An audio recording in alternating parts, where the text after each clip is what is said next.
কেমন আছো সবাই? আজকে রুদ্র তোমাদের শেখাবে বিনা তেলে কিভাবে লুচি ভাজা যায়।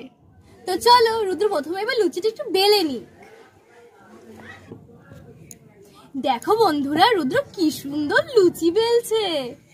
আজকে রুদ্র কি দিয়ে লুচি ভাজবে বলো তো? জল দিয়ে। রুদ্র জলটা কড়াইতে দিয়ে দাও। আজকে আমরা লুচি ভাজি জল দিয়ে। রুদ্র কড়াইয়ের মনে জলটা গরম হয়ে গেছে, চলো লুচিটা এবার ছেড়ে দিয়ে নাও। দাও লুচিটা ছেড়ে দাও রুদ্র। হ্যাঁ বাবা বাহ, জলে তো লুচিটা বেশ ভালোই ফুটছে। থাক ফুটুক, আস্তে আস্তে ফুটুক।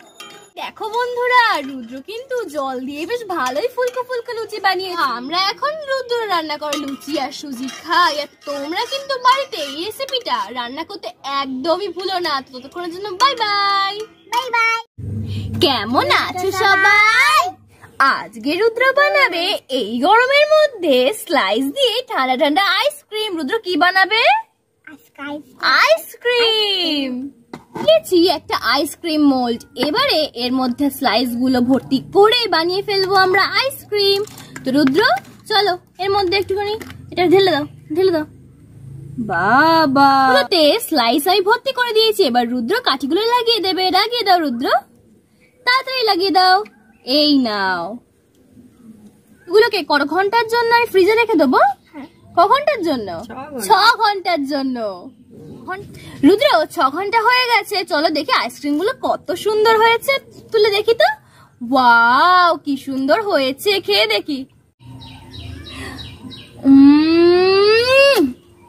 অসাধারণ।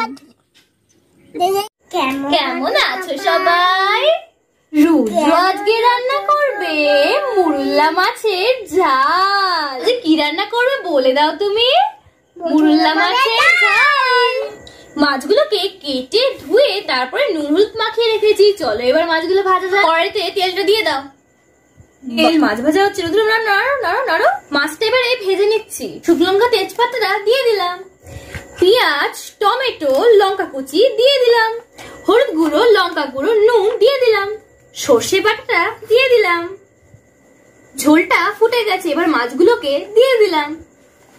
সামান্য চিনি ছড়িয়ে দিলাম। তো এবার ঢাকা চাপাটা দিয়ে দাও।